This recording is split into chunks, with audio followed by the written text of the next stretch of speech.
I pulled the ring off my finger and threw it like I was skipping a stone across hell.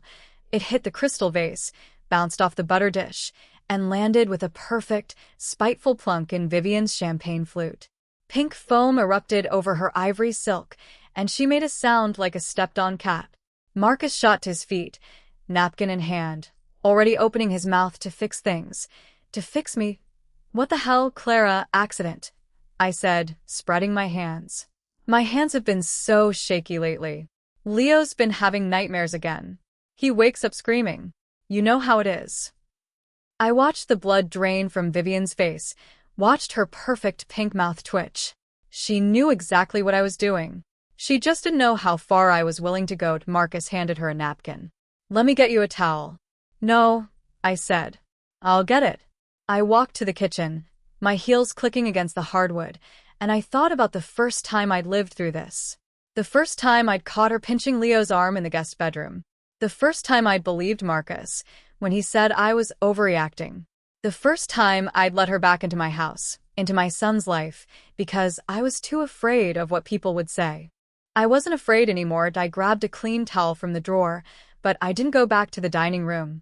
I went to Leo's room instead. He was sitting on his bed, knees pulled to his chest, eyes wide. Mommy, hey buddy. I knelt in front of him, my hands on his shoulders. I need you to be brave for me tonight. Can you do that? He nodded, his lower lip trembling. When she comes back to the table, I want you to tell everyone what she did. Tell them the truth. And then you come straight here and put your headphones on. Okay. Okay, Mommy. I pressed my forehead to his. I love you. I'll never let her hurt you again. I promise. Back in the dining room, Vivian had repaired her makeup. She was glowing, fresh from the powder room, my silk shawl draped over her stained blouse like a trophy. She reached for Leo as he walked past her chair. Leo, sweetie, come sit with Aunt Vivian.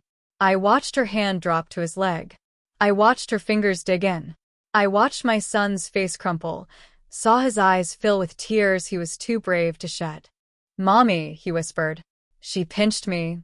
She pinched me again. Vivian's laugh was brittle. What a silly boy. You were just hurting my son. My voice cut through the room like glass. For the last time. Marcus looked at me, then at her, then at Leo. His face was a mask of confusion. Clara, let's not. What? I turned on him. Let's not talk about how your dear friend has been pinching our son for 2 years, how she's made him flinch every time she walks through the door, how he stopped sleeping through the night because he was afraid she'd be here when he woke up. That's not true, Vivian said, her voice shaking. That's not. It is true. Leo's voice was small but certain. She pinches me all the time. When you go to the bathroom, when you get more wine. She says I'm bad. She says I make her angry. The silence that followed was absolute. Marcus's face went pale. His hand moved to his wedding ring, twisting it back and forth on his finger. Vivian, he said quietly. Did you do this? Marcus, you can't seriously. Did you hurt my son? She opened her mouth, closed it, opened it again. For the first time, she had nothing to say. Marcus pulled his ring off. He held it up between his thumb and forefinger, turning it in the light, and for one terrible moment, I thought he was going to put it back on. I thought he was going to choose her again. Instead, he threw it. The ring sailed through the air in a high, lazy arc. It hit the chandelier, pinged off a crystal droplet, and clattered to the floor near the fireplace. Marcus stepped back from the table, his heel catching the edge of the loose rug I'd been asking him to fix for months. He slipped, his arms windmilled, his body tilted backward. The back of his head connected with the corner of the coffee table with a sound I will never forget. Vivian screamed. I didn't. I stood frozen, watching the blood spread across the hardwood, watching Marcus's eyes flutter open and closed, watching Vivian fall to her knees beside him in a performance of concern so convincing I almost believed it myself. Clara, Marcus whispered, his voice thin and wet. Clara, help me. I looked at him. I looked at the man who had chosen her over our son, night after night, year after year. The man who had called me hysterical, irrational, too emotional. The man who had made me question my own eyes, my own instincts, my own love for my child. And I looked at Vivian, still screaming, still clutching his hand, still playing the part of the wronged innocent. The ring lay on the floor inches from his outstretched fingers. Gold and diamonds, the symbol of everything I'd thought we had. I didn't pick it up. Call 911, I said to Vivian. My voice was steady. Calm. The voice of a woman who had finally stopped being afraid. I'll get Leo. I walked past them both, past the blood and the tears and the wreckage of the life I'd built with a man who had never really seen me. I went to my son's room, and I gathered him in my arms, and I held him while the sirens wailed in the distance. He was shaking.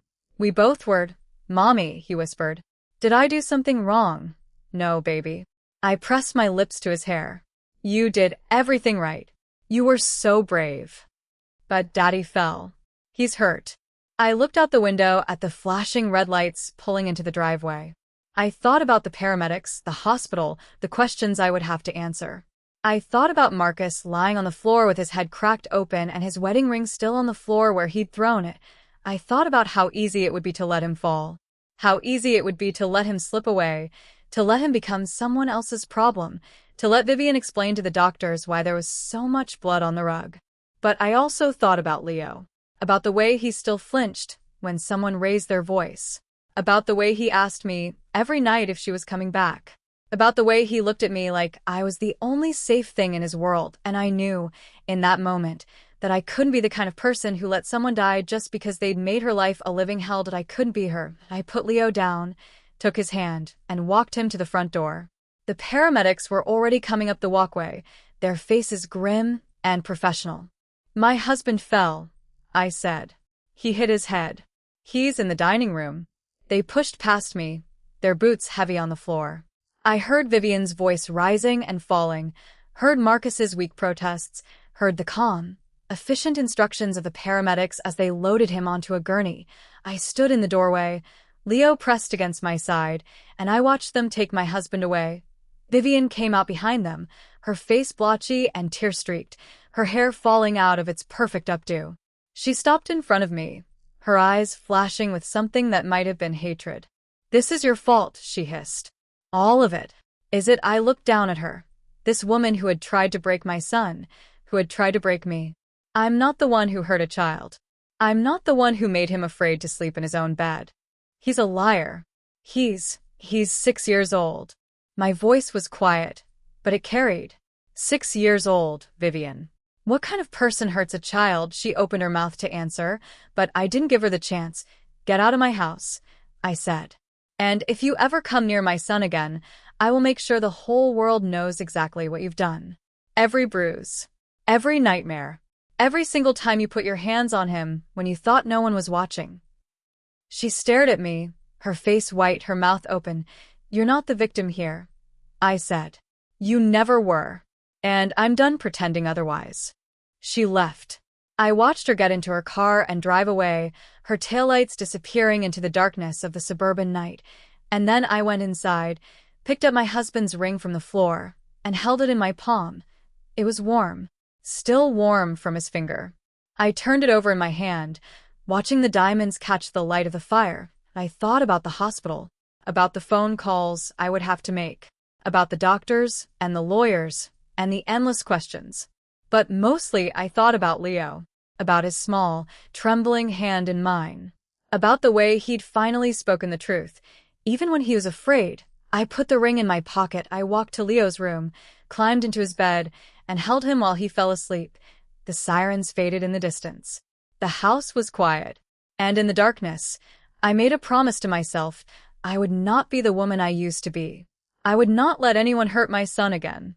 And I would not, under any circumstances, let my husband slip away from this without answering for everything he'd done.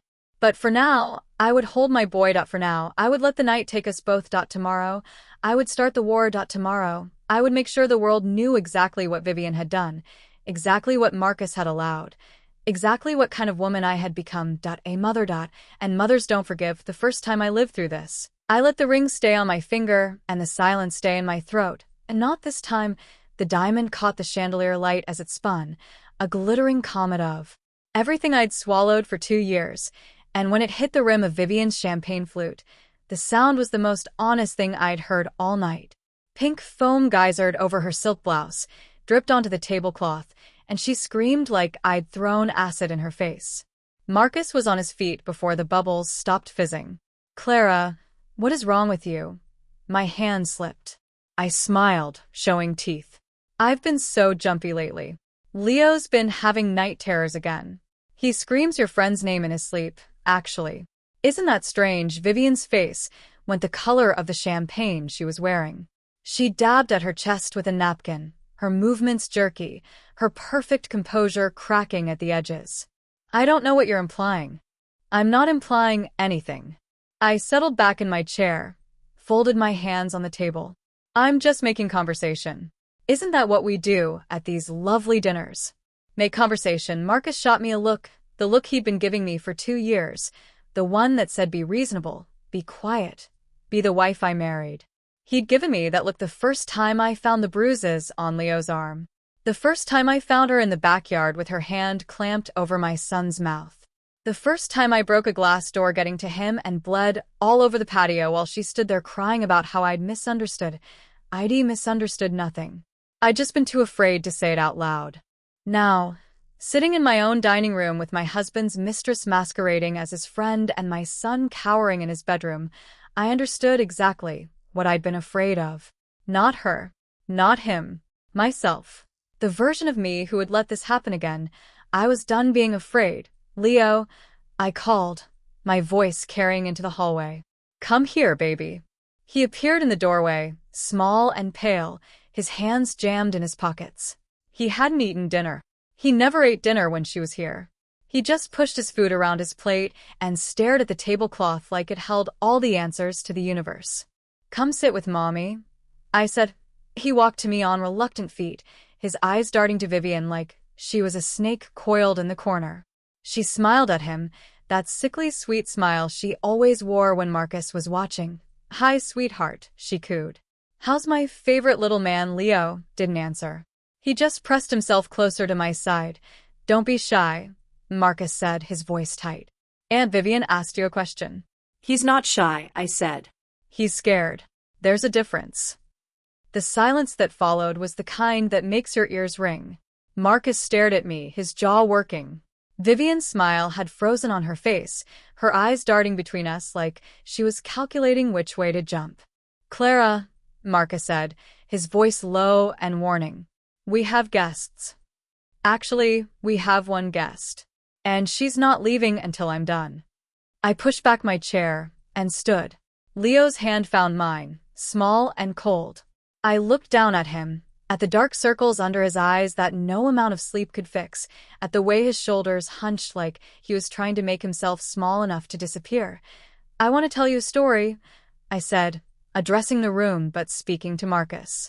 "It starts 2 years ago, when my son started flinching every time a certain person walked into the room. It continues through 12 separate occasions when I found bruises on his arms, his legs, his back. It continues through 7 months of bedwetting, 16 months of night terrors, and one afternoon when I broke a glass door pulling him out of someone's grip." Vivian's face was ashen. "You're insane." "I'm not insane." I kept my voice steady, clinical. "I'm done. That's what I am. Done."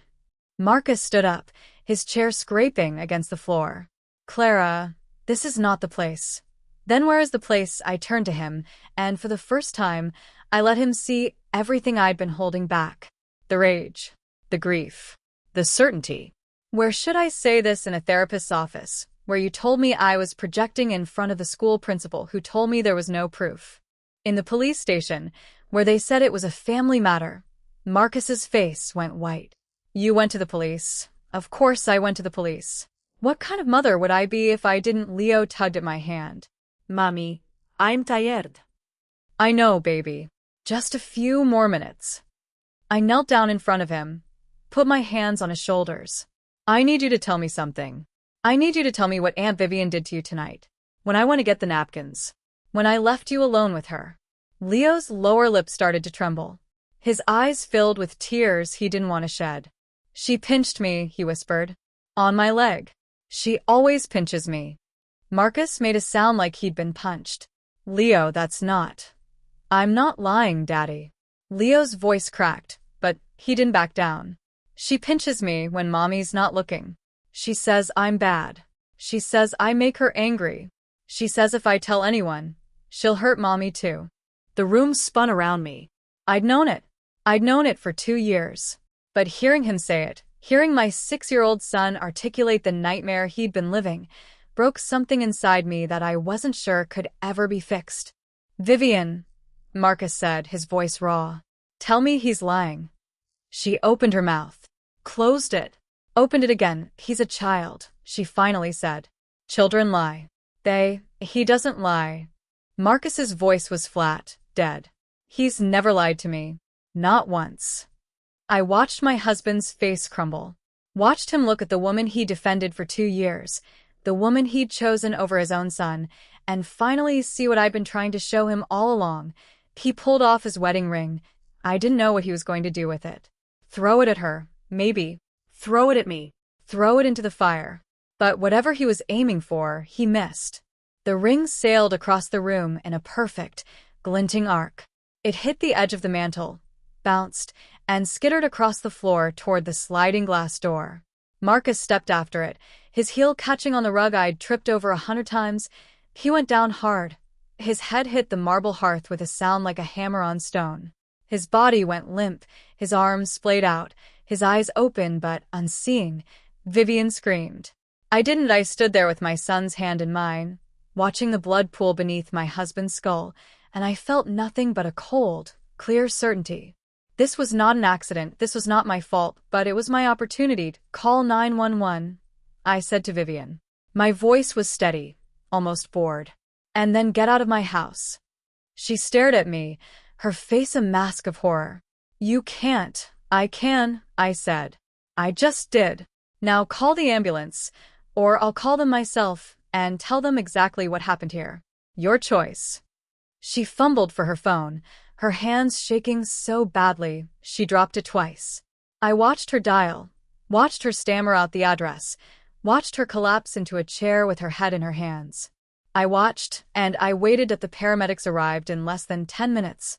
I gave them my statement in a calm, measured voice. He slipped. He hit his head. He was standing on the rug, his heel caught the edge, and he fell. It was an accident. They loaded him onto a gurney. Vivian followed them out, still crying, still performing her role as the concerned friend. I watched her climb into her car and drive away, her taillights disappearing into the night. And then I went to Leo's room. He was sitting on his bed, knees pulled to his chest, headphones on. I sat down beside him and pulled him into my lap. "Mommy," he said, his voice muffled against my shoulder. "Is Daddy okay?" "I don't know, baby. But I promise you, no matter what happens, no one is ever going to hurt you again." He nodded against my chest. I held him, and I thought about the ring still lying on the floor by the hearth. I thought about Marcus's blood seeping into the rug I'd been tripping over for months. I thought about Vivian's face when Leo finally spoke the truth, and I thought about the first time I'd lived through this, the first time I let him get away with it. I let him tell me I was overreacting, let him convince me that Vivian was just difficult, let him gaslight me into believing I was the problem. The first time Marcus survived the fall. He made a full recovery, and 3 months later, he left me for Vivian, taking half my money and all of my sanity with him. The first time, I ended up alone, broke, and so full of regret I could barely breathe. And not this time. This time, I wasn't going to let him wake up. This time, I wasn't going to let the doctors fix him. This time, when the blood pooled on the floor, I was going to make sure it stayed there. I kissed Leo's forehead, laid him down in his bed, and walked back to the dining room. The ring was still there, gleaming in the firelight. I picked it up, slipped it onto my finger, and smiled at Marcus. I thought, "My dear husband, you should have believed me the first time." The hospital smelled like bleach and bad coffee, and the kind of fear that doesn't have a name. I sat in the waiting room with Leo asleep across my lap, his small body curled into a ball, his thumb in his mouth, something he hadn't done in 2 years. The fluorescent lights hummed overhead. The clock on the wall ticked too loud. Every few minutes, a nurse would walk past with a clipboard and not meet my eyes. That told me everything I needed to know, that they'd taken Marcus straight into surgery. Something about a subdural hematoma, something about pressure on the brain, something about "we're doing everything we can." The words washed over me like water. I'd heard them all before. In the first version of this life, I'd heard them while I was crying into my hands, begging God to let him live. This time, I sat with my back straight and my hands still, and I wondered what color his blood looked like on the operating table. Vivian had tried to follow the ambulance. The paramedics had stopped her. I'd seen her through the window, screaming at them, her perfect hair falling out of its perfect updo, her mascara running down her face in black rivers. She'd looked like a painting of a woman in distress. Beautiful, tragic, completely fake. She'd driven herself to the hospital, of course. She was waiting in the other waiting room, the one for family and friends, the one I'd pointedly avoided. I knew she was there. I could feel her presence like a splinter under my skin.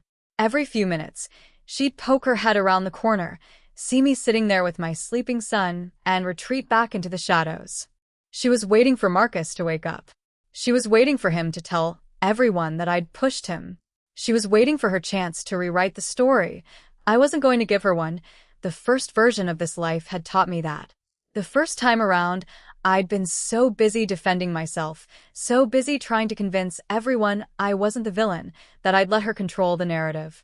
She'd told the doctors I was unstable. She'd told the police I'd been drinking. She'd told anyone who would listen that I was a jealous wife who'd finally snapped. And I'd been too shell-shocked, too broken, too afraid to fight back. And not this time. This time, I'd come prepared. My phone buzzed in my pocket. I pulled it out, careful not to wake Leo, and read the message from my lawyer. The one I'd hired 3 weeks ago, the day I woke up from the dream that wasn't a dream. The day I remembered everything. Asterisk documents filed. Restraining order in process. She won't get within 50 feet of you or your son. Asterisk, I typed back a single word. Good, my lawyer didn't know about the time loop. She didn't know that I'd already lived through this nightmare once before. All she knew was that I had a husband who'd been complicit in the abuse of my child and a woman who'd been doing the abusing. That was enough. That was more than enough. I'd given her the evidence I'd been collecting for 2 years. Photos of Leo's bruises. Recordings of Vivian's voice, sweet and poisonous. Copies of the emails Marcus had sent her, the ones that talked about how difficult I was, how over-emotional, how he needed someone who could keep things calm. ID kept everything, every shred of proof, every piece of the puzzle that would eventually show the world exactly what kind of people they were. The door to the waiting room swung open. A doctor walked in, his face drawn, his scrubs splattered with something dark. I recognized him. Dr. Patterson. He'd been Marcus's surgeon in the first life, too. Mrs. Cole, I stood up, shifting Leo gently onto the chair. Yes. Your husband is out of surgery. He's stable, but there's been significant swelling on the brain. We're monitoring him closely, but I have to be honest with you. The next 48 hours are critical. I nodded. Can I see him, briefly? He's in the ICU. He's sedated, so he won't be able to talk to you, but you can sit with him. Thank you. I lifted Leo back into my arms, his head lolling against my shoulder, and followed the doctor down the hallway. The lights were dimmer here, quieter. The beeping of machines echoed off the walls. I'd walked this corridor before. I'd walked it with my heart in my throat, praying for a miracle. This time, I walked it with my feet steady and my mind cleared. Marcus looked small in the hospital bed. Smaller than I remembered. His face was pale, his head wrapped in white bandages, tubes snaking out of his arms. A ventilator breathed for him, a rhythmic hiss that filled the room like a lullaby. I sat down in the chair beside his bed and arranged Leo on my lap. He stirred, opened his eyes for a moment, saw his father, and closed them again. He didn't ask any questions. He just pressed his face into my neck and went back to sleep. Good boy. My brave, broken, beautiful boy. I watched Marcus's chest rise and fall. I watched the numbers on the monitors flicker and change. I watched his hand twitch, just once, like he was reaching for something that I thought about the first time I'd sat in this room. The first time I'd held his hand. I'd whispered promises into his ear. I'd told him I loved him, that I forgave him, that we could start over. I'd meant every word. He'd woken up 3 days later. He'd looked at me with those clear blue eyes and he'd told me he wanted a divorce. He'd told me he couldn't live with someone who would fabricate stories about his friends. He told me that my jealousy had poisoned our marriage. And then he'd walked out of the hospital with Vivian's hand in his. That was the first time. This time, I wasn't going to let him wake up. Not because I wanted him dead. That would be too easy. Too clean. I wanted him alive. I wanted him to suffer. I wanted him to sit in this bed and watch his life fall apart and know exactly whose hands had done the tearing. I reached out and took his hand. His skin was cold. The ring I'd put back on my finger glinted in the harsh hospital light. Marcus, I said quietly. I know you can't hear me, but I need you to know something. The ventilator hissed. The monitors beeped. I know about the accounts. The ones you opened with her. The ones you've been funneling money into for the past 18 months. I leaned closer, my lips almost to his ear. I know about the apartment in the city. The one you've been paying for. The one she's been living in while she plays the part of your loyal friend. His hand twitched again. A reflex. Nothing more. I'm going to take everything from you, Marcus. Not because I'm angry. Not because I'm jealous. Because you made my son afraid to live in his own skin. Because you let her put her hands on him. Because you chose her over him every single time, and you never once asked yourself what kind of man that made you. The door opened behind me. Dr. Patterson stepped in, his face apologetic. Mrs. Cole, I'm sorry to interrupt, but there's someone here to see you. I knew who it was before he said her name. I could feel her like a cold draft under the door. Let her in, I said. I've been waiting. Vivian walked into the room like she owned it. Her hair had been pinned back up, her mascara fixed, her blouse changed into something fresh and expensive. She looked like she'd just stepped out of a magazine. She looked like she'd never shed a tear in her life. Clara, she said, her voice tight. I need to talk to you. I don't think we have anything to talk about. Outside. Please. She glanced at Leo, who was still asleep on my lap. I don't want to do this in front of him. Then don't do it at all. Clara. She stepped closer, her heels clicking against the tile. You have to understand. I didn't mean for any of this to happen. I love Marcus. I've always loved him. I laughed. It wasn't a nice laugh. It was the kind of laugh that made her take a step back. You love him so much that you hurt his son to get his attention. You love him so much that you've been sleeping with him for 2 years while pretending to be my friend. Her face went pale. I don't know what you're not stupid, Vivian. I stood up, still holding Leo, and walked toward her. You've never been stupid. You're manipulative and cruel, and you have the moral compass of a snake. But you're not stupid. So stop pretending. She stared at me, her mouth open, her eyes wide. For the first time, she looked genuinely afraid. What do you want? She whispered. I want you to leave my family alone. I want you to disappear. I want you to sign the documents my lawyer is going to send you, agreeing to never come within 50 feet of my son again. I smiled. And I want you to tell Marcus, when he wakes up, that you were the one who pushed him. That's a lie. Is it? I tilted my head. Because I have the surveillance footage. From my house. From the security cameras I installed 3 weeks ago. The ones that show you pinching Leo at the dinner table. The ones that show you grabbing his arm when I went to the kitchen. The ones that show everything. She went white. You're lying. You're bluffing. I pulled out my phone, pulled up the footage, and held it out for her to see. The angle was perfect. You could see her hand on Leo's thigh. You could see his face crumple. You could see everything. I've already sent copies to my lawyer, I said. And to the police. And to the district attorney. So you have a choice. You can walk away, sign the papers, and never come near us again. Or you can fight this. And I promise you, Vivian, if you fight this, I will destroy you. She stood there, frozen, her hands trembling at her sides. I watched the calculations flicker behind her eyes. The weighing of options. The realization that she had lost. You're a monster, she finally said. No, I said. I'm a mother. And you should have remembered that when you put your hands on my son. She left. I watched her walk down the hallway, her heels echoing in the silence, her shoulders hunched like she was trying to make herself disappear. I watched her until she was gone, and then I sat back down beside Marcus's bed, took his hand again, and waited. The machines beeped. The ventilator hissed.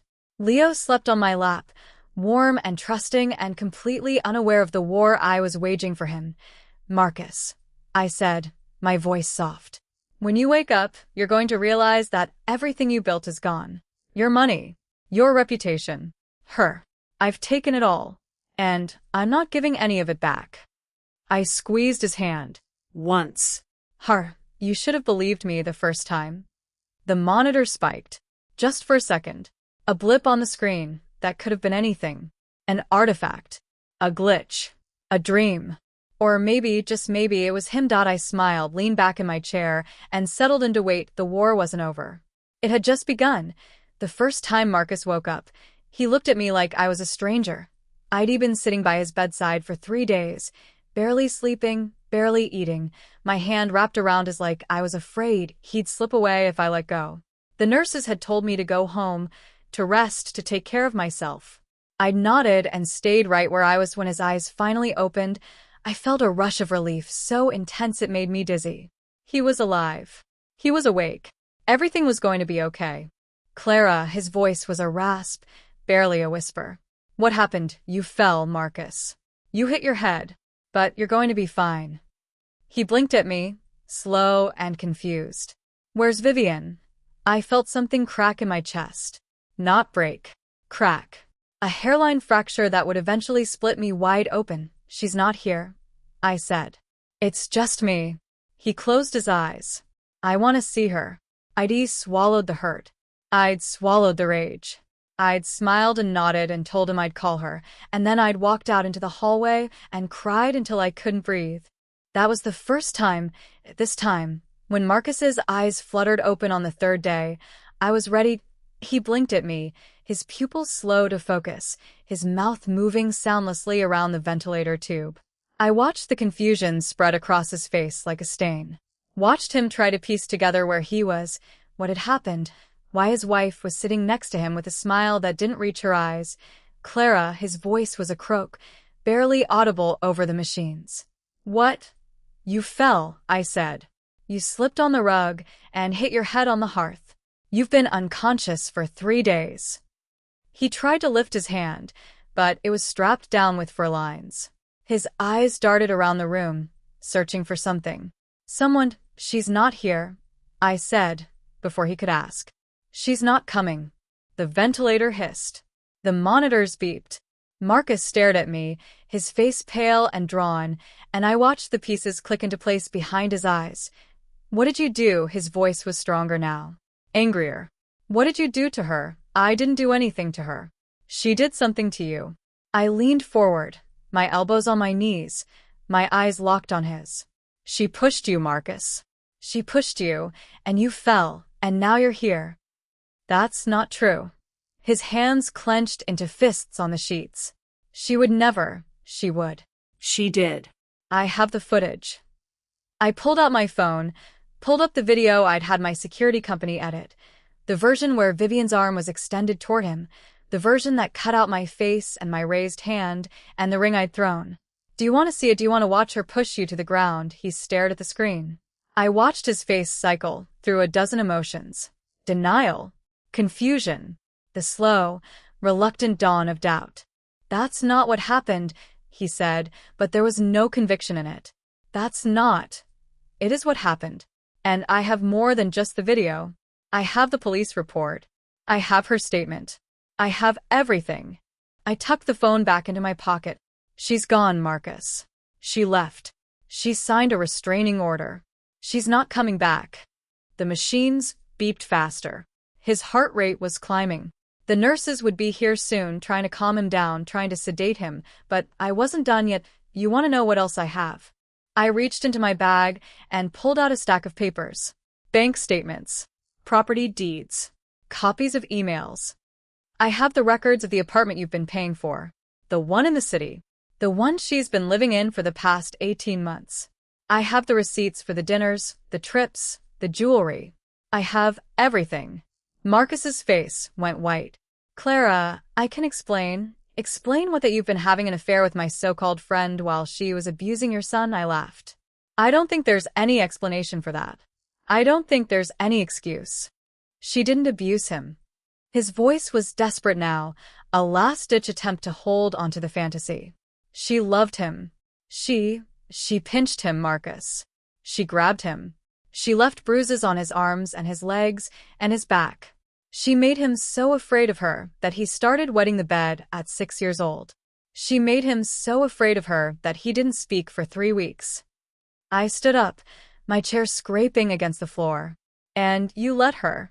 You defended her. You told me I was overreacting. You told me I was hysterical. You made me doubt myself, doubt my son, doubt everything I knew to be true. I didn't know. You knew. You've always known. You just didn't want to admit it because admitting it would mean admitting that you chose her over your own child. I leaned over the bed, my face inches from his. And that's exactly what you did. You chose her. Every single time. He stared at me, his eyes wide and wet. For the first time, I saw something like fear in them. Clara, he whispered. Please. I'm sorry. I'm so sorry. I didn't mean. It doesn't matter what you meant. I straightened up, smoothed down my dress, and walked toward the door. I'm filing for divorce, Marcus. Full custody of Leo. I'm taking the house, the accounts, everything.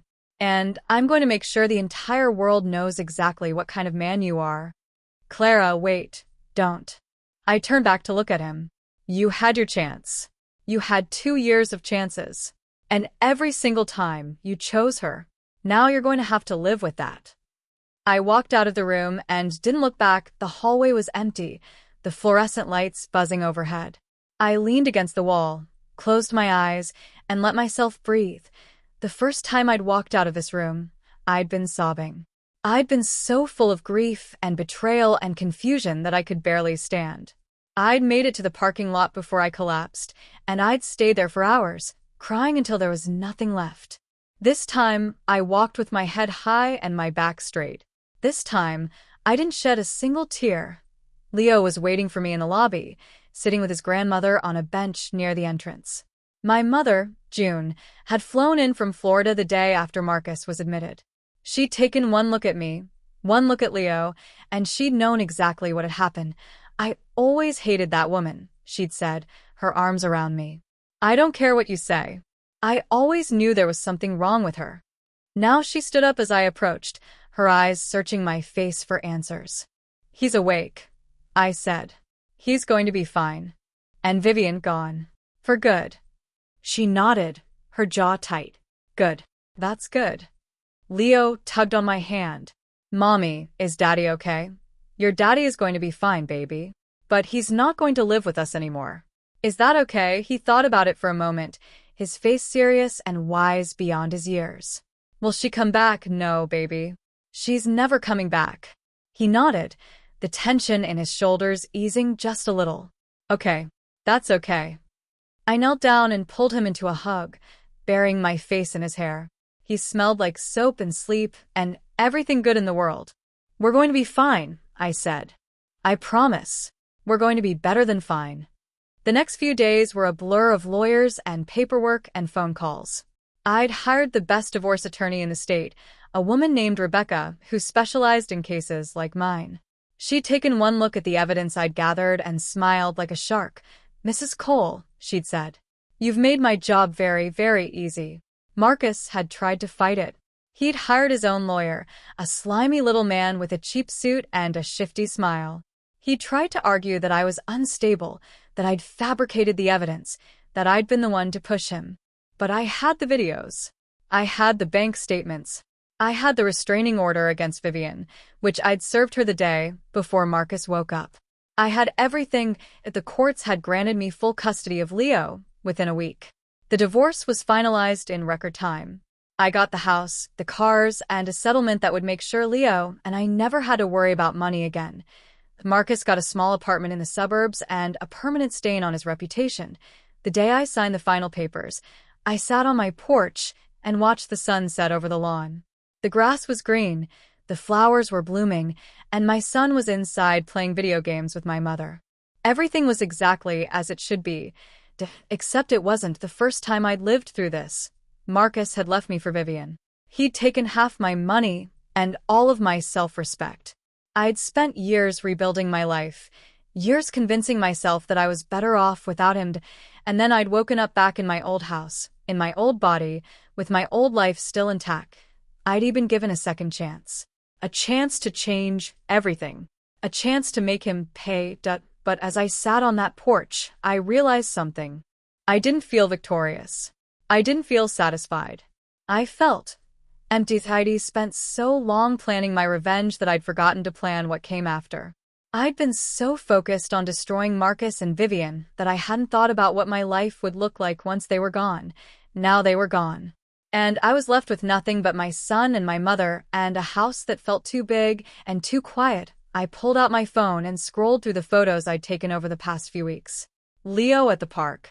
Leo at the zoo. Leo laughing, really laughing, for the first time in months. There was one of him with my mother, both of them covered in flour from a baking disaster, and another of him asleep on the couch with his hand curled around mine. I looked at those photos and I felt something shift inside me that this wasn't about revenge. It had never been about revenge. It was about him. About making sure he was safe. About making sure he never had to be afraid again. I'd won the war. But the peace was still uncertain. I put my phone away, stood up, and walked inside. Leo was in the kitchen, pulling a tray of cookies out of the oven. My mother was hovering behind him, her hands fluttering like she was afraid he'd burn himself. "Mommy," he shouted, his face bright and sticky with flour. "I made cookies. Grammy helped. I can see that." I knelt down and pulled him into a hug. "They look perfect. Eat one." He shoved a misshapen lump of dough at me, still warm and slightly burnt. "It's chocolate chip. Your favorite." I took a bite. It was terrible. I smiled and took another. "Thank you, baby," I said. "They're the best cookies I've ever had." He beamed, and for a moment, everything was right with the world. That night, after Leo was asleep and my mother had gone to bed, I sat alone in my living room. The house was silent. The fire crackled in the hearth. The rug that Marcus had tripped on was gone. I'd had it replaced the day after he fell. I thought about the first time I'd lived through this. About the years I'd spent alone, wondering what I could have done differently. About the dreams I'd had, the ones where I'd warned myself, screamed at myself, told myself not to let him get away with it. I'd gotten my second chance. And I'd made the most of it, but I couldn't shake the feeling that something was still waiting. Something I hadn't anticipated. Something that was going to change everything all over again. My phone buzzed on the coffee table. A text from an unknown number. "I know what you did." I stared at the words, my heart pounding. My fingers trembled as I typed back, "Asterisk, who is this asterisk?" The response came almost instantly, "Asterisk, you think you've won. But you haven't. I know what you did to Marcus. And I know what you did to me. Asterisk." I read the words again. And then a third time. Vivian. It had to be. She was the only one who knew the truth. She was the only one who'd seen me throw that ring, who'd seen me stand over Marcus while he bled on the floor. But she'd signed the restraining order. She'd agreed to disappear. My phone buzzed again. Did I asterisk check the news? Asterisk, I opened my browser, my hands shaking. The headlines swam before my eyes. Asterisk, local woman arrested for assault and child endangerment. Asterisk, Vivian Ashford charged with multiple counts of abuse. Asterisk, I read the articles, my blood turning to ice. She'd been arrested. She'd been charged. She was going to trial. And she was going to fight back. She was going to tell everyone what I'd done. The fire crackled in the hearth. The house was silent, and I knew, with a certainty that settled into my bones like ice, that the war wasn't over. It was just beginning. The arraignment was a circus. I sat in the third row of the courtroom, my hands folded in my lap, my face a mask of composed neutrality. Reporters filled the benches behind me, their cameras trained on the defendant's table, where Vivian sat in an orange jumpsuit, her hair stringy, her makeup non-existent. She looked smaller than I remembered. Diminished. Like the bright, polished woman who'd once graced my dinner table had been drained of all her color. She didn't look at me. She didn't look at anyone. She stared straight ahead at the judge, her jaw tight, her hands cuffed in front of her. The charges were read: assault, child endangerment. The DA had added a charge of obstruction of justice when they discovered she'd tried to flee the state. She was looking at serious time. Years. Maybe decades that I should have felt satisfied. I should have felt like justice was being served. Instead, I felt like I was holding my breath, waiting for the other shoe to drop. The first time I'd lived through this, Vivian had never been arrested. She'd walked away clean, her reputation intact, her relationship with Marcus blossoming into something that made me sick to my stomach. She'd gotten everything she wanted. The man, the money, the life she'd been angling for since the day she'd first smiled at my husband. This time, she was in handcuffs. This time, she was facing the consequences of her actions. This time, she had nothing to lose, and that made her dangerous. She's going to talk. My lawyer, Rebecca, had warned me the night before. She's going to try to bring you down with her. You need to be prepared. I am prepared, I'd said. I have nothing to hide. Rebecca had given me a long, searching look. Clara, I need you to be honest with me. Is there anything she could say that would compromise your case? I'd thought about the ring. The way I'd thrown it. The way Marcus had slipped. The way I'd stood over him and watched him bleed. No, I'd said. There's nothing. I was lying. But Rebecca didn't need to know that. No one needed to know that the judge set a trial date. The bailiff led Vivian away. I watched her go, watched her shoulders slump, watched the orange of her jumpsuit disappear through the heavy metal door, and then I stood up, walked out of the courtroom, and tried to convince myself that this was over. It wasn't over. The first sign came 3 days later. I was sitting in my living room, Leo playing on the floor with his Legos, my mother reading in the armchair. The sun was shining through the windows. The house was warm and quiet. That my phone rang, that it was an unknown number. I almost didn't answer, but something made me swipe the screen and press it to my ear. Clara. Vivian's voice was thin, reedy, stripped of all its usual sugar. We need to talk. I have nothing to say to you. You need to listen to me. There was something in her voice I'd never heard before. Fear. Genuine, bone-deep fear. I know what you did. I know you planned everything. I don't know what you're talking about. Don't lie to me. Her voice cracked. I'm looking at years in prison, Clara. Years. My lawyer says I'm facing 10 to 15. Do you understand that 10 to 15 years because of you? I didn't put you in prison. You did that to yourself. I didn't touch your son. Her voice was desperate now, ragged. I pinched him, okay? I pinched him a few times. But I didn't abuse him. I didn't leave bruises. I didn't make him afraid to sleep. That was all you. I felt the blood drain from my face. That's not true. It is true. You wanted me gone. You wanted Marcus gone. So you made me into a monster. She laughed, a broken, hollow sound. You know what I think? I think you wanted this. I think you wanted him to fall. I think you wanted him to suffer. I think you wanted to destroy both of us, and you didn't care what it cost. That's insane. Is it? Her voice dropped, low and dangerous. I've been thinking about it, Clara. About that night. About the way you looked when Marcus hit the floor. You weren't scared. You weren't upset. You were satisfied. I opened my mouth to respond, but nothing came out. I'm going to tell them everything, she said. I'm going to tell the DA about the ring. About the way you threw it. About the way you stood over him while he bled. I'm going to tell them that you framed me, Clara. And I'm going to make them believe me.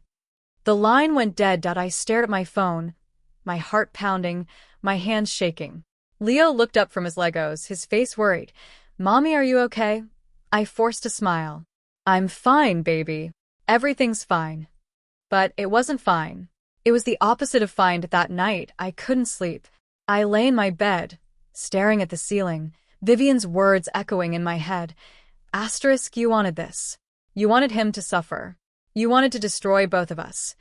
Asterisk, was she right? Had I wanted this, had I been so consumed by rage and hurt that I'd engineered the entire thing, start to finish?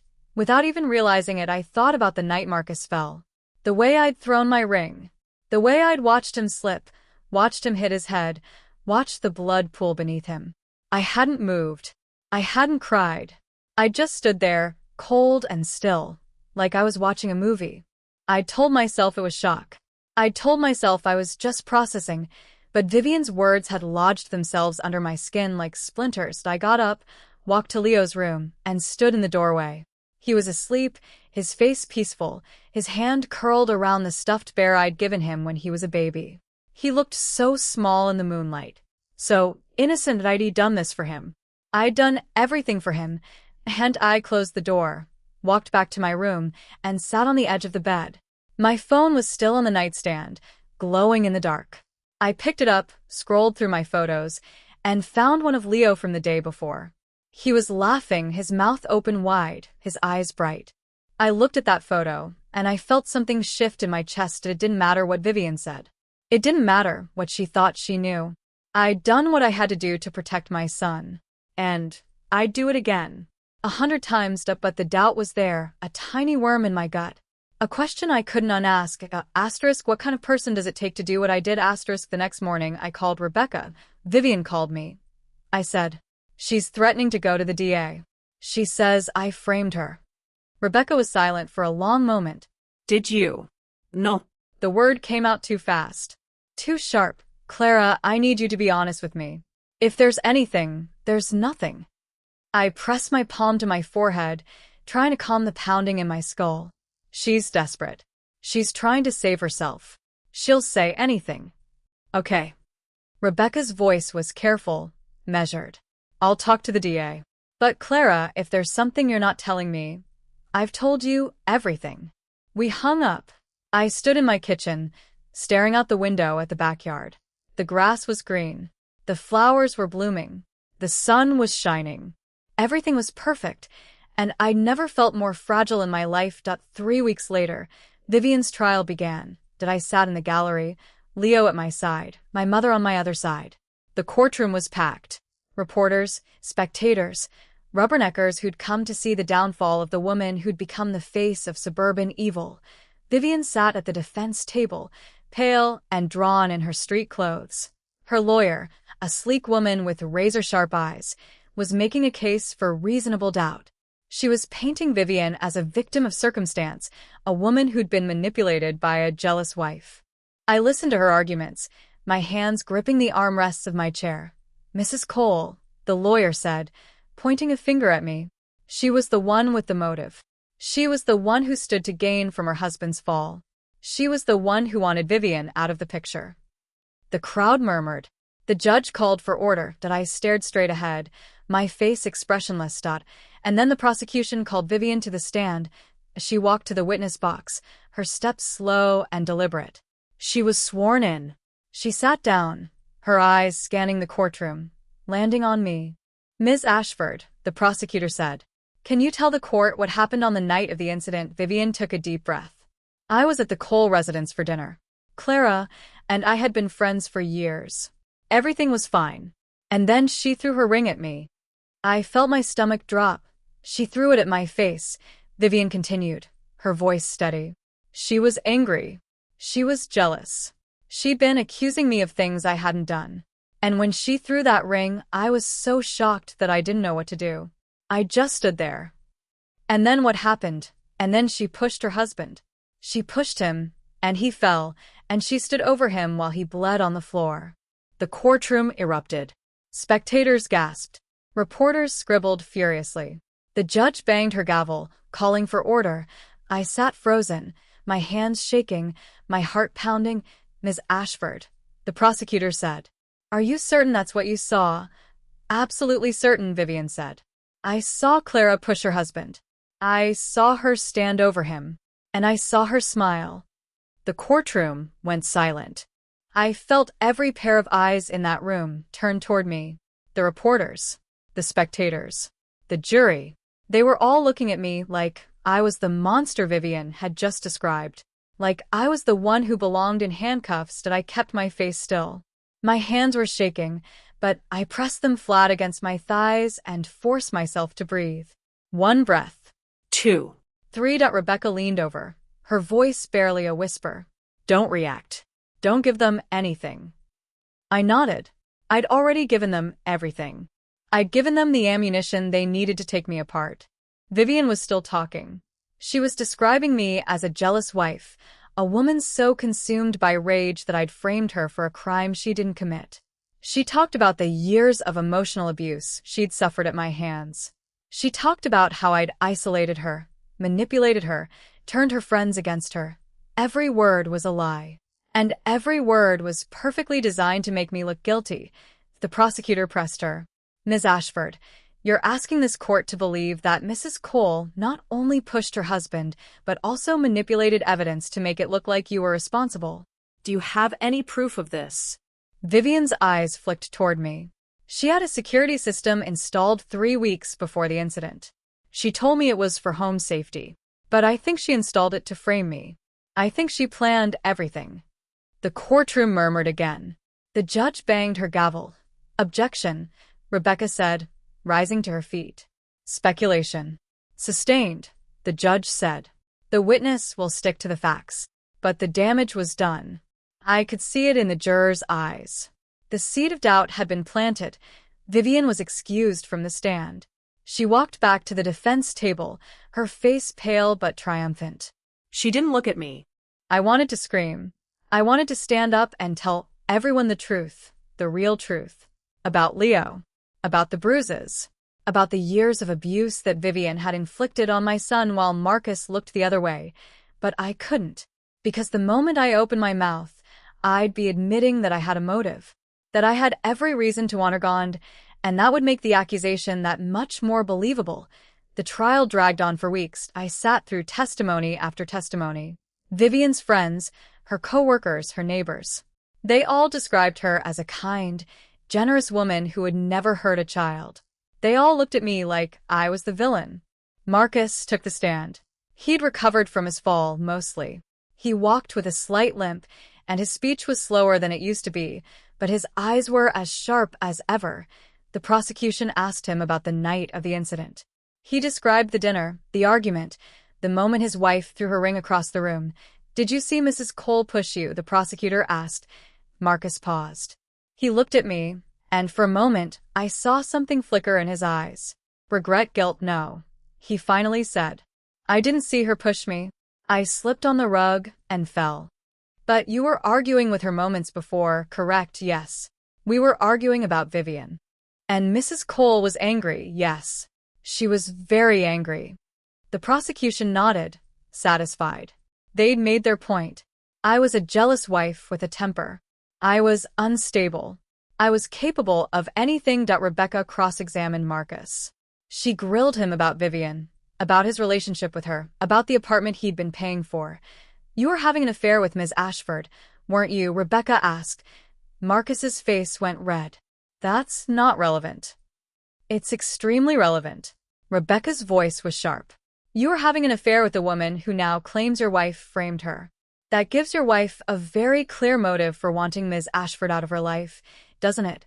I don't know what you're implying. I'm implying that your wife had every reason to be angry with both of you, and that you, like Ms. Ashford, have every reason to lie.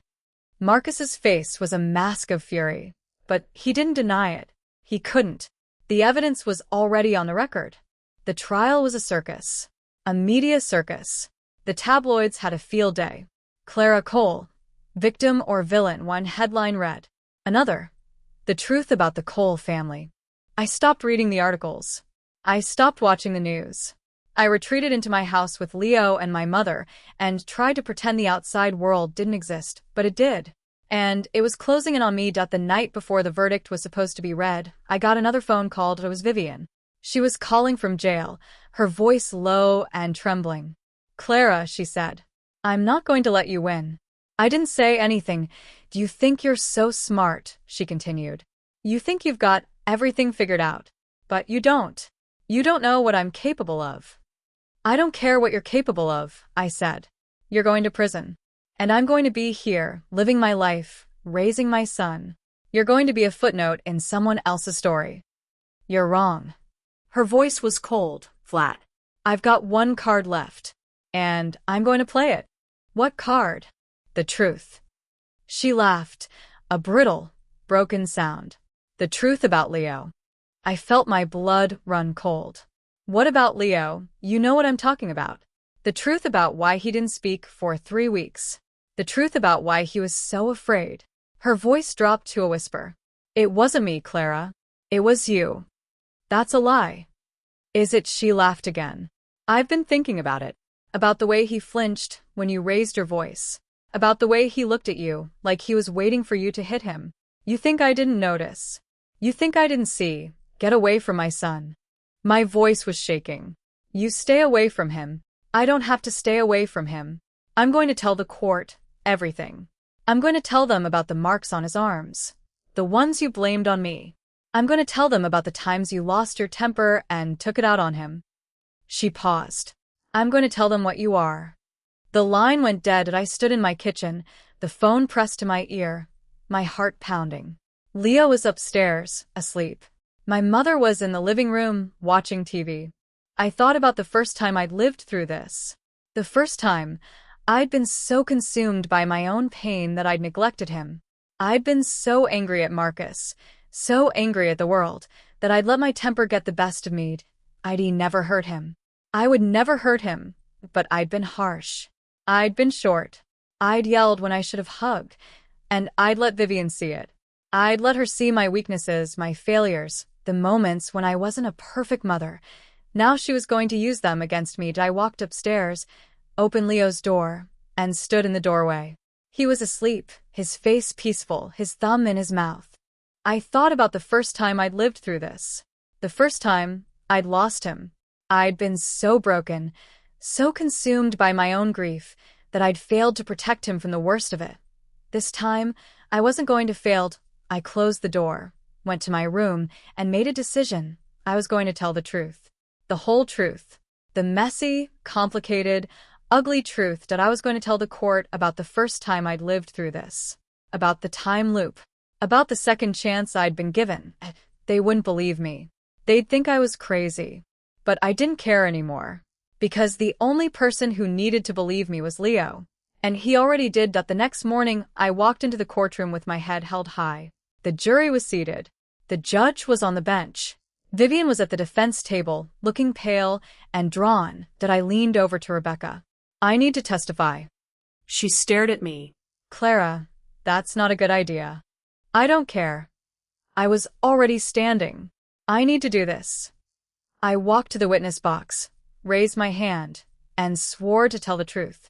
The prosecutor approached me, her eyes sharp and probing. Mrs. Cole, she said. On the night of the incident, did you push your husband? No, I said. I didn't. But you were angry with him, weren't you? You were angry about his relationship with Ms. Ashford. I was angry, I admitted.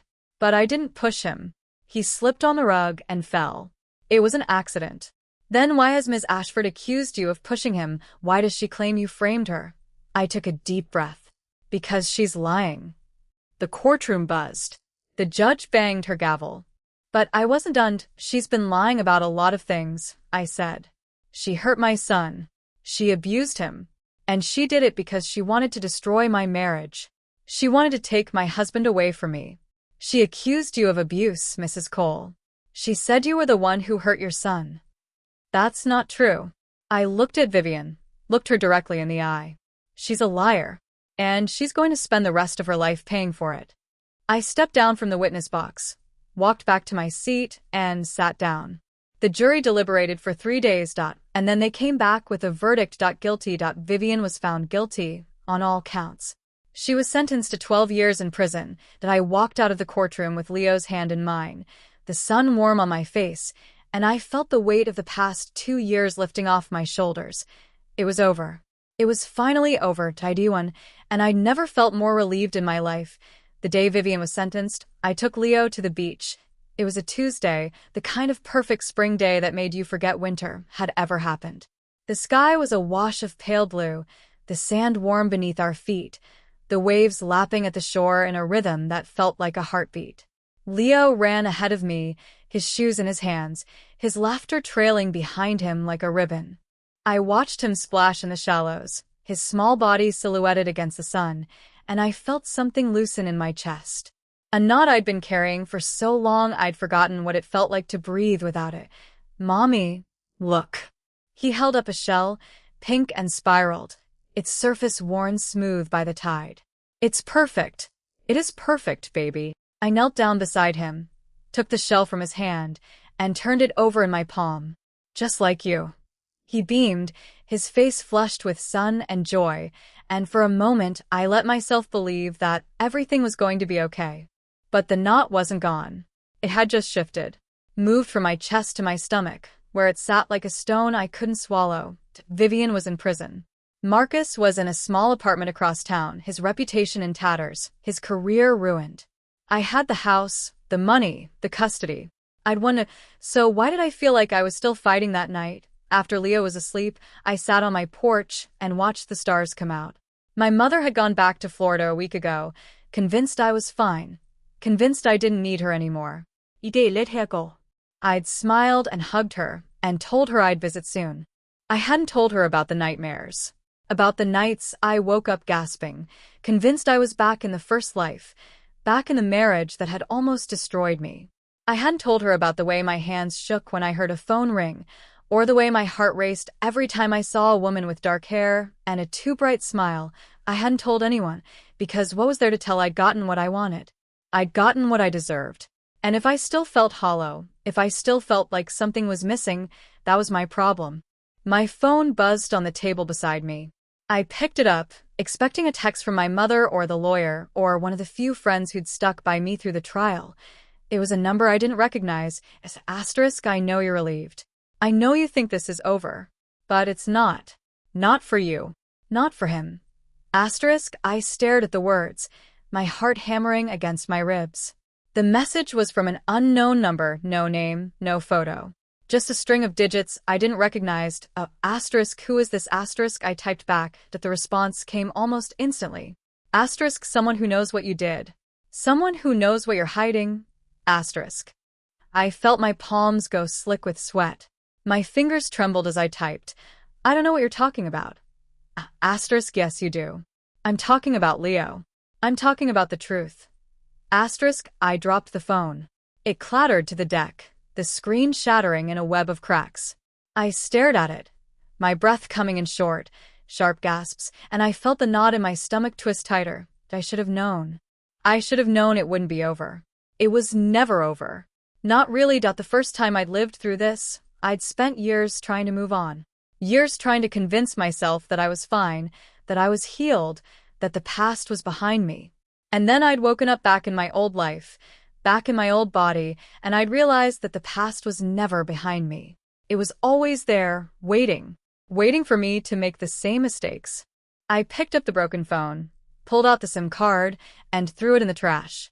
I'd get a new one tomorrow. A new number. A fresh start, but I knew, even as I told myself that it wouldn't matter.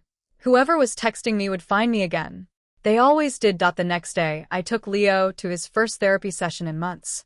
He'd stopped going after the trial, after the therapist had told me he was making excellent progress and showing all the signs of a healthy recovery. I'd believed her. I'd wanted to believe her.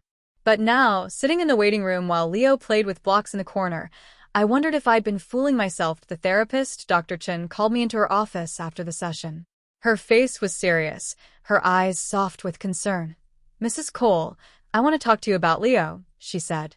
He's been having some nightmares. Some regressive behaviors. He's been wetting the bed again. I felt my stomach drop. I thought he was doing better. He was. But the trial was stressful for him. He heard things he shouldn't have heard. Saw things he shouldn't have seen.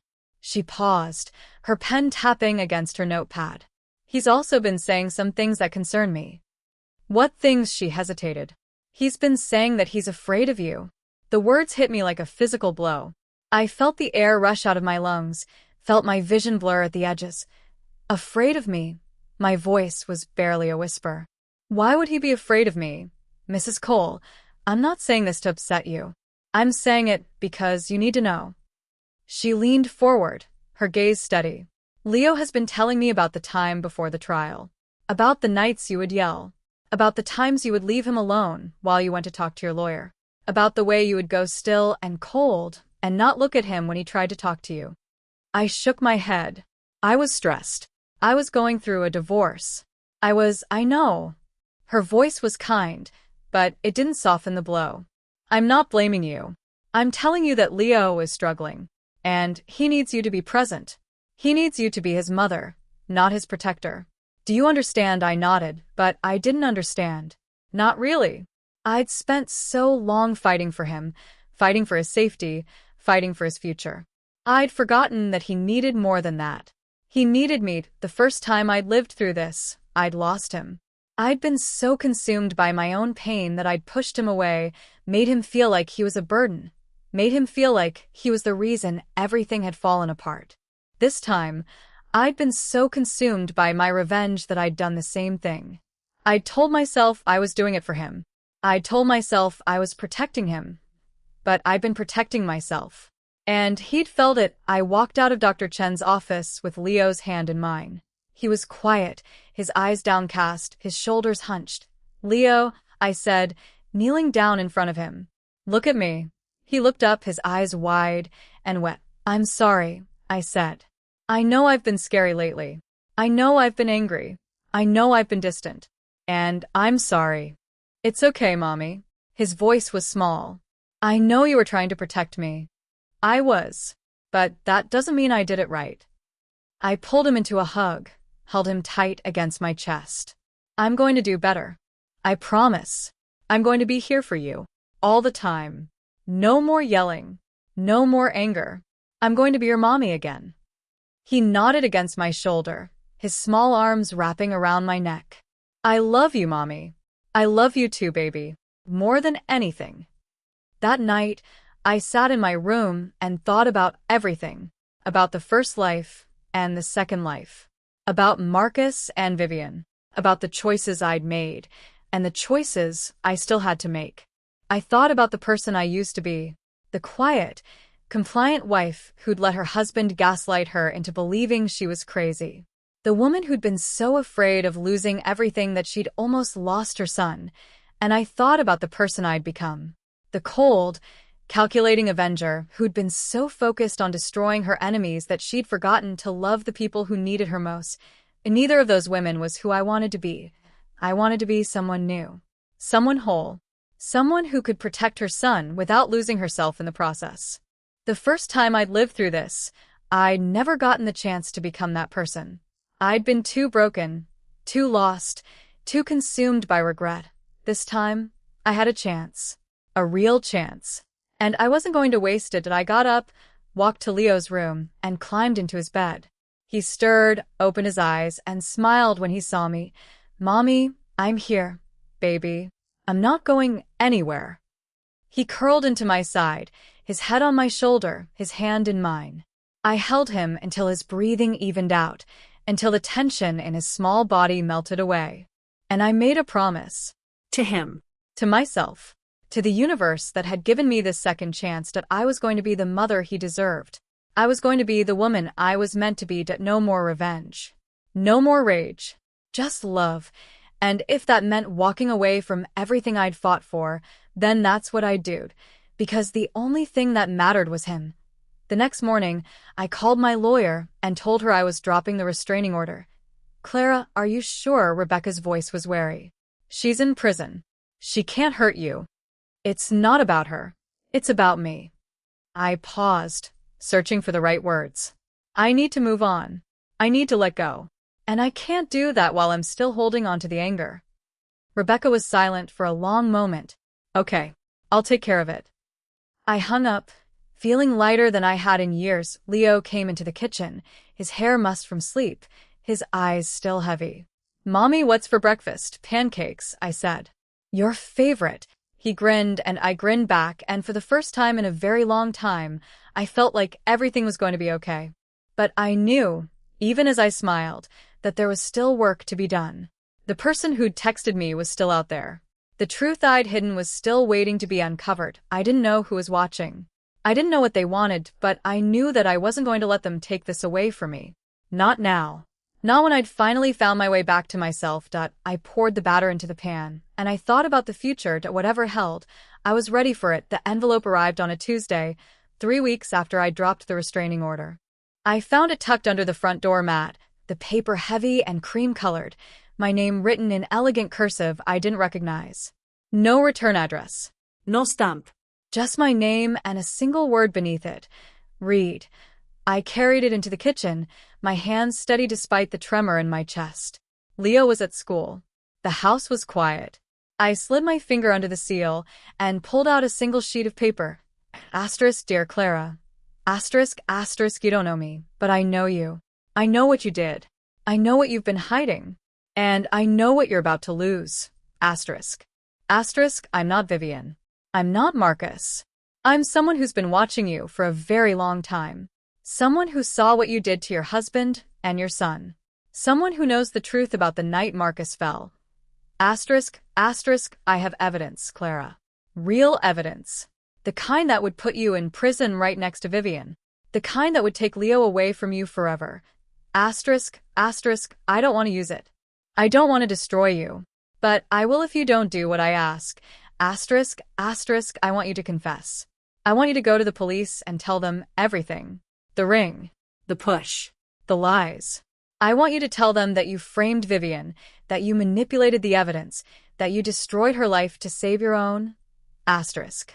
You have 1 week. Asterisk, if you don't confess, I will. And I'll make sure the world knows exactly what kind of mother you really are. Asterisk, asterisk, choose wisely. Asterisk, I read the letter 3 times. 4 times.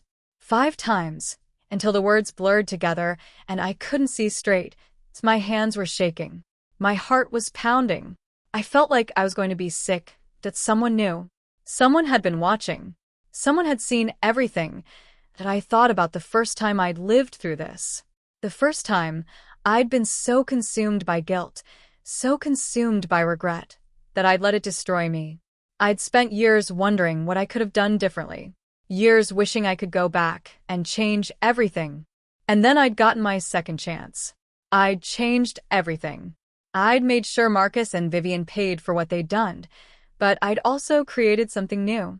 Something I hadn't anticipated. A web of lies so tangled that I couldn't see the way out. I sat at the kitchen table, the letter in front of me, and I thought about Leo, about his small, trusting face, about the way he looked at me like I was the only safe thing in his world. He didn't know what I'd done. He didn't know about the ring, the push, the lies. He didn't know that his mother was a fraud. But he would. If I didn't do something, he would find out. And when he did, he would hate me that I couldn't let that happen. I couldn't let him grow up believing that his mother was a monster. So I made a decision that I walked to my bedroom, opened the safe in my closet, and pulled out the box I'd been hiding for months. The one with the surveillance footage, the one with the evidence of everything I'd done. That I took the box to the living room, set it on the coffee table, and opened it. The memory cards were still there. The ones from the security cameras I'd installed 3 weeks before Marcus fell. The ones that showed everything. The ring. The push. The fall. I'd told myself I'd kept them as insurance. In case Vivian ever tried to come after me. In case Marcus ever tried to fight the divorce. But the truth was, I'd kept them because I couldn't let go.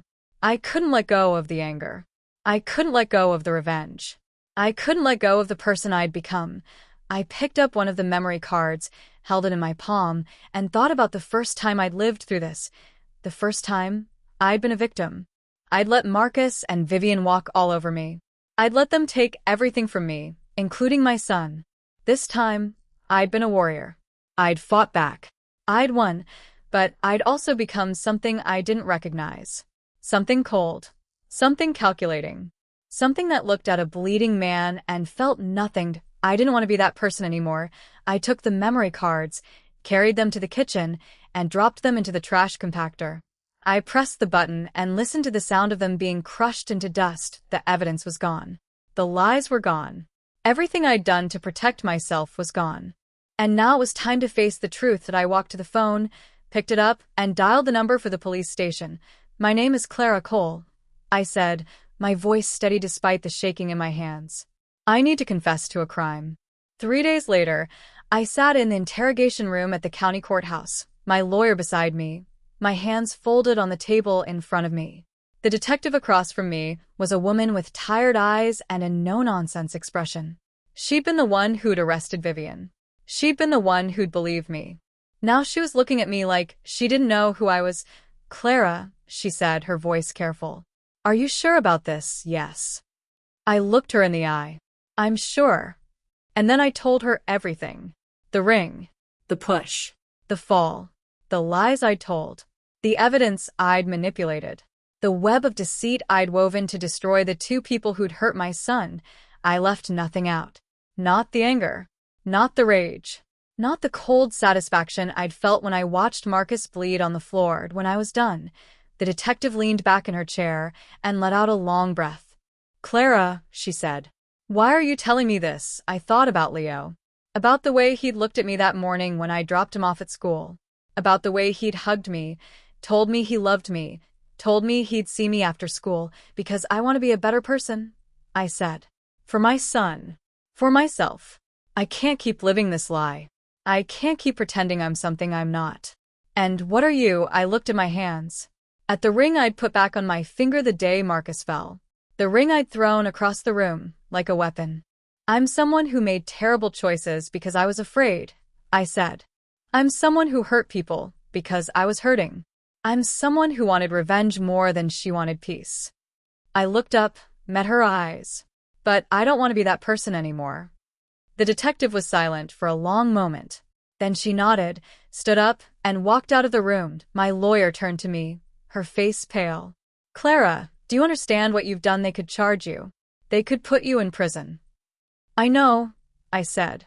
But I had to do this. For Leo. For me. I had to stop running. We sat in silence, waiting. Minutes passed. Hours. I didn't know how long it was before the detective came back. Clara, she said, her voice soft. We've reviewed your confession. And we've reviewed the evidence you destroyed. We've also spoken to your husband and to Ms. Ashford. I braced myself. Ms. Ashford has recanted her original confession. She's claiming you coerced her. But we have evidence of her abuse against your son. We have the footage from your security system. The footage you didn't destroy. Ist zegt de Herr. But I destroyed everything. No. You destroyed the footage from the night Marcus fell. But you didn't destroy the footage from the weeks before. The footage that showed Ms. Ashford abusing your son. She paused. We've also spoken to Marcus. He's confirmed your story. He admits he lied to protect Ms. Ashford. He admits he knew about the abuse and did nothing. I felt the world tilt around me. So what does that mean? It means you're not going to prison, Clara. You're going to get the help you need. Therapy. Counseling. A chance to start over. I stared at her, not understanding. But I confessed. I told you everything. And we're going to take that into account. She leaned forward, her eyes kind. Clara, what you did was wrong. You lied. You manipulated evidence. You put yourself above the law. But you also came forward. You also told the truth. And that counts for something. I felt tears prick at the corners of my eyes. Tears I hadn't shed in years.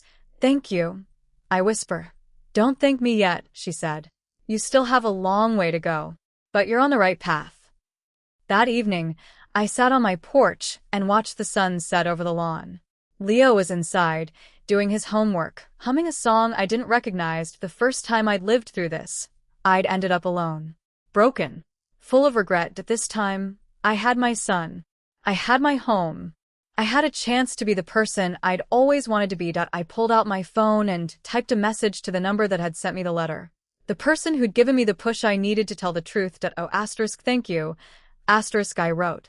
For giving me the courage to do what I should have done a long time ago. I waited for a response. Minutes passed. Then an hour. Finally, my phone buzzed. Asterisk, you're welcome, Clara. But I didn't do it for you. I did it for Leo. He deserves a mother who's not afraid to be honest. Even when the truth hurts. Asterisk, I stared at the words, my heart full. And then I put my phone away, went inside, and held my son. The rest of my life was waiting.